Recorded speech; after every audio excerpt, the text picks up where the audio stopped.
ng matitinding kontrobersiya, tukdulan sa pagsabog ng malalaking ebidensya. Ina Revilla, magpapakasal na sa kanyang non-showbiz boyfriend. Ang pangalan ng lalaki, ilalantad na ang ebidensya. Ang larawan ng engagement ring na suot mismo ni Ina galing sa kanyang magiging asawa.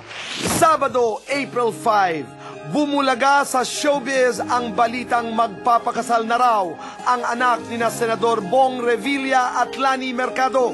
At ang pangalan ng lalaki, si Vince Del Rosario. Isang deklarasyong labis na ikinagulat ng publiko sa dahilang kakatapos pa lamang ng pagdiriwang ni Ina ng kanyang 18th birthday noong nakaraang Oktubre. Ang tanong ng bayan, sino nga ba si Vince Del Rosario? October 2007, sa gitna ng selebrasyon ng 18th birthday ni Ina, nakapanayam siya ng The Buzz. At dito una niyang inamin ang pagkakaroon niya ng espesyal na lalaki sa puso niya. May boyfriend ako.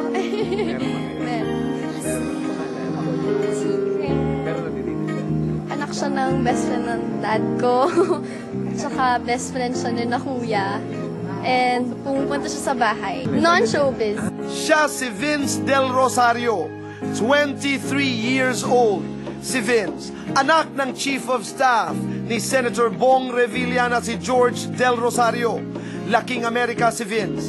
Inaasikaso ngayon ang application para sa ikalawang taon nito sa kolehiyo sa kursong Business Administration. Bago pa man raw maging boyfriend ni Ina si Vince, malapit na sa pamilya Revilla ang binata dahil sa pagiging mag-best friends ng kanilang mga amang sina George at Senator Bong. At mismong si Vince, isa sa pinakamalapit na kaibigan ng kuya ni Ina na si Brian. Dahil sa malapit na ugnayan ng mga pamilya nilang dalawa, matagal nang magkakilala sina Ina at Vince. Katunayan, childhood friends pa raw ang dalawa. Ngunit nauwi lamang raw sa pag-iibigan ang pagkakaibigan ni na Vince at Ina mahigit isang taon pa lang ang nakakaraan. Simula noon, tuwing 8th of the month sila nagdiriwang ng kanilang buwanang selebrasyon. Formal raw na niyaya ni Vince si Ina para magpakasal. May 2 buwan na ang nakakaraan. At isang engagement ring pa raw ang iniregalo ni Vince sa dalaga. At sa unang pagkakataon, isang mensaheng puno ng pagmamahal mula kay Vince para sa kanyang papakasalang si Ina Revilla. I love Ina with all my heart, so I hope everything is well. Masayang-masaya si Vince sa mainit na pagtanggap sa kanya ng mga Revilla na parang ikalawa na niyang pamilya. Oh, I feel very good, thank you. They've always made me feel like family, so I love Tito Lani. Ang pagbubulgar sa planong kasalan ni Ina Revilla at Vince Del Rosario. At isa pang eksplosibong revelasyon. Nakatakda na ang kasal ni Ina at Vince ngayong darating na May 28 sa Manila Cathedral. Ang napili raw nila para mag-design ng susutin nilang barong at gown ang kilalang designer na si Paul Cabral. Sa ngayon raw, nasa Amerika pa ang ama ni Vince.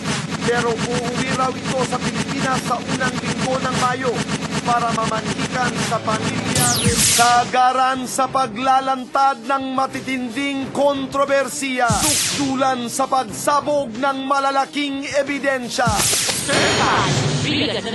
Senator Bong Revilla at Lani Mercado, kinumpirmang buntis ang anak nilang si Ina, kaya magpapakasal. Ang ebidensya.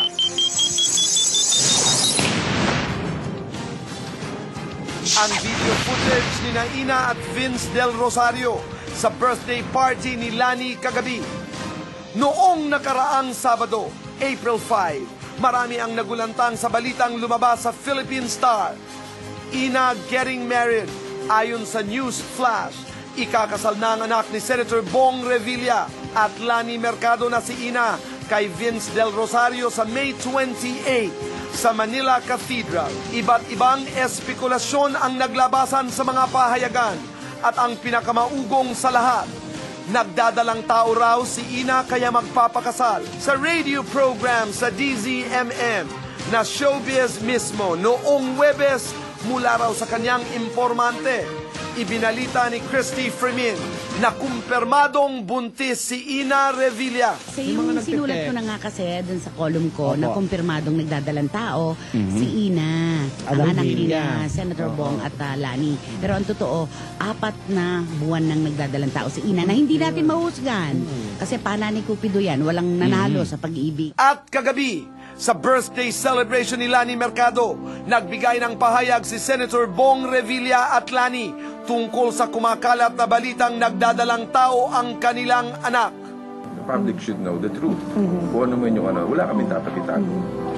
And there's nothing wrong naman. Yun nga lang talaga napaaga. Aminin namin, our daughter is pregnant. She's on her 3rd, going on her 4th month. February daw nang malaman ni Ina na nagdadalang tao siya. Pero hindi muna ito ipinagtapat ni Ina sa kanyang mga magulang. She opted not to tell us yet. Oo.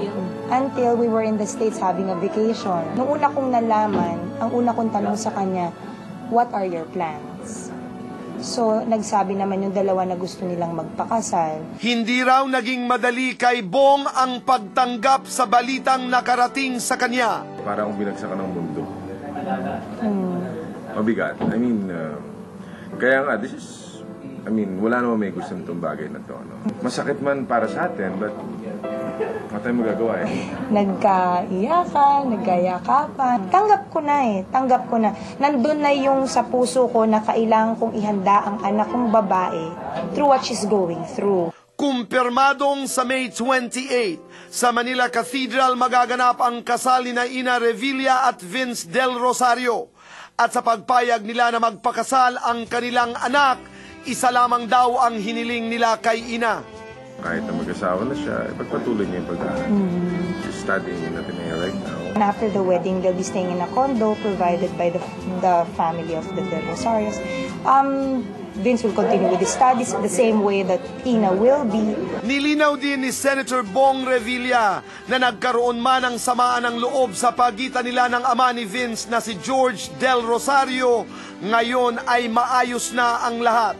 Father of Vince is a very close friend of mine. Kasi nag-chief of staff pa sa akin sa Senado yan. At first, syempre, yung unang nalaman ko, medyo sumama ang loob ko sa kaibigan ko. Eventually, na-realize namin na nobody's fault. No, it's their choice. At kagabi, formal nang winelcome ng mga Revilla si Vince Del Rosario bilang parte ng kanilang pamilya. I welcome Vince to our family. Ina and Vince are getting married on May 28. Thank you very much, Vince. Tatagan nyo, mahaba-habang babiyahin ninyo, forever ito. You have our blessings. You have our blessings. Maging matatag kayo pareho. We love both of you. I wish you and Vince won't fight so you won't divorce. At si Ina, Kuya Vince, take care kayo lagi. Sana hindi kayo mag-away. Sana maging happy ka. Respeto namin yung relationship nila and we wish them all the best. Not mad. I'm happy na napunta si Ina sa isang matinong lalaki. Take care of my sister. She loves you and I know you love her.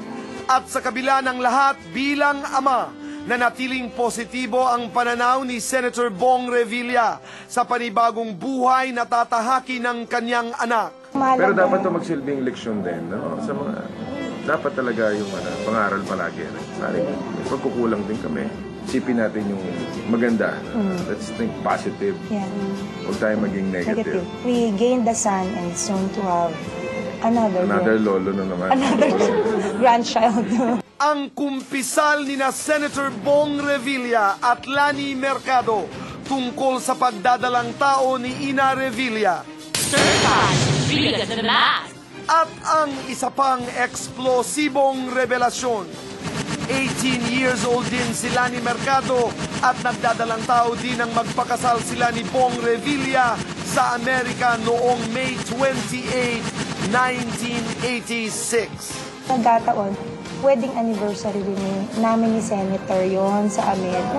Unang kasal namin sa Amerika noong 1986. Nung sinabi ko nga kay Bong, nung 18 at 19 tayo, ano bang ginawa natin? Diba nagdesisyon din naman tayong magsama, mag-asawa.